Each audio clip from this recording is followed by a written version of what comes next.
வருஷ பொறுப்பு, இங்கிலீஷ் வருஷ பொறுப்பு. அப்போ வந்துட்டு நமக்கு வந்து கோயிலுக்கு போகிற வழக்கம் பாருங்களேன். அப்போ வடபழனி கோயில் சைடில் நான் வண்டி ஓட்டிகிட்டு போயிருந்தேன். அப்போ பார்த்தேன், கோயில் கோபுரத்துலேருந்து மெயின் ரோடு வரைக்கும் சரியான தூரம். அதெல்லாம் ஃபுல்லாகி 3 லைன் 4 லைன் போய் ஃபுல்லாகி அதுக்கப்புறமும் ரோடுக்கு வந்து ரோட்டில் ஆர்கோ ரோட்டில் அவ்வளோ தூரம் போயிடுச்சு. அப்போது அது சாமி பார்க்க போகிறோம். கூட்டம் குழந்தைங்கள்லாம் வச்சுருந்தோம்.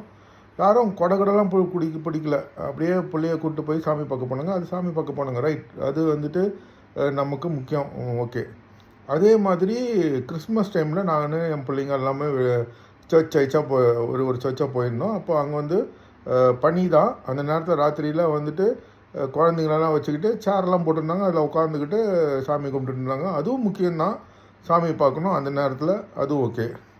அதே மாதிரி வெள்ளிக்கிழமை நான் பாரிஸ் சைடில் வண்டி ஓட்டிகிட்டு போவேன். அப்போ பார்த்தோன்னா அங்கே ஒரு இடத்துல வந்துட்டு மசூதி சின்னது தான்.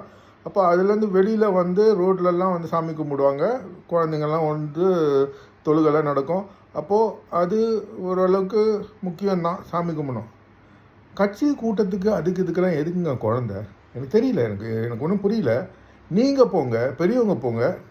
லேடிஸு இதுக்கு முன்னாடி கட்சி கூட்டம் இதிலெல்லாம் கலந்துக்காதவங்க எதுக்கு நம்ம போகணும்?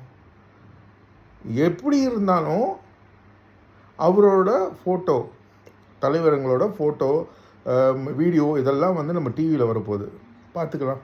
இப்போ நேரில் போய் கண்ணால் பார்த்தா தான் எதனா கிடைக்குமா?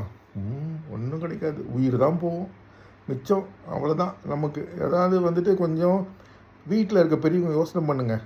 ஒரு அம்மா வந்து ஒரு வீடியோ பண்ணுறவங்க தான். அவங்க சொன்னாங்க, ஏப்பா வீட்டில் ஆம்பளை பொம்பளைங்க இருக்கீங்கல்ல, கொஞ்சம் ஜாக்கிரதையாக இருங்க, அந்த குழந்தைங்கள கொண்டு போய் ஏன் சாவடிக்கிறீங்க, அப்படி இப்படிலாம் சொல்லிட்டு சொன்னாங்க. ஆனால் நியாயம்தாங்க.